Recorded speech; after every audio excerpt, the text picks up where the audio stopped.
I'd never read Ian Fleming's books until recently. Of course, I've seen the movies like everybody else has seen the movies. And I had other ideas for books all along, although I had probably some sort of ADD problem where I could never, stay with them long enough. And at one point just got frustrated and I said, okay, the next idea that comes along, I don't care what it is, I'm going to write a book about it. Let's forget all the ones that have been circling through my brain. So what's it going to be? Well, what about this thing with the Duke and Duchess of Windsor and Edward VIII, and why did he abdicate, and what's going on there? I did a little bit of research and realized that the Windsors and Ian Fleming had a couple of weird things in common. They had Austria in common. Wallace Simpson and the King vacationed in Austria a couple of times in the 30s, and Ian Fleming went to school there after, I guess, his parents kind of tore their hair out, or his mother did anyway, that he would ever be successful in English school, so she sent him on to the special school in Austria. Earlier, Fleming's father had been killed in the Great War, and he had been a great friend of Winston Churchill. So Churchill wrote his eulogy in the Times of London. I sort of extrapolated from that to have Winston Churchill be his godfather. He was sort of looking in on the boy, but I had him be a little bit more than that. And so that's how the Ian Fleming connection came, and sort of by in a roundabout way. I had the idea that this should be a two-level novel, a level in the present time, a thriller, and a historical mystery of a sort. Something happened in the past, around this time in the 30s and 40s during World War II and so on. So it meant that I was doing a couple of kinds of research. One was English political stories and so on.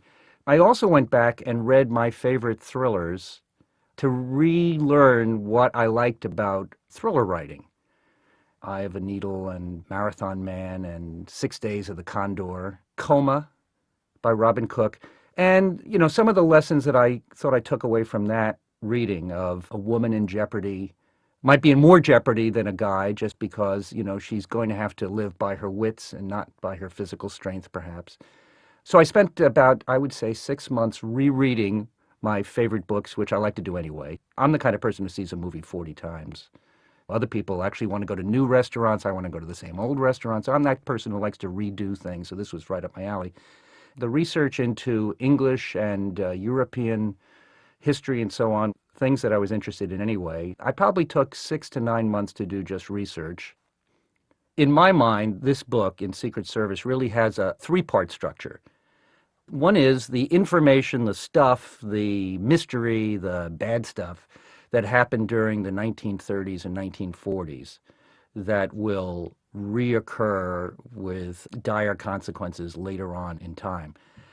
That story is being narrated by Ian Fleming, the character Ian Fleming, in the 1960s. He died in 1964, really at the height of his popularity, pretty young.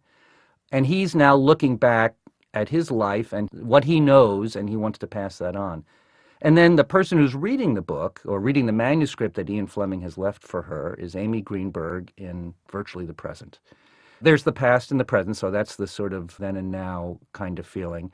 I believed I was kind of conscious to try to keep each section of the book going far enough along so that you felt you were getting into it, but also I didn't want to drop the other thread too long so that the reader could keep coming back to the present and realizing that the reader feels that he or she is in Amy's place, looking over her shoulder or through her eyes, reading and learning what Amy is learning at the exact time Amy's learning it, and then trying to figure out how that reader would handle this particular crisis.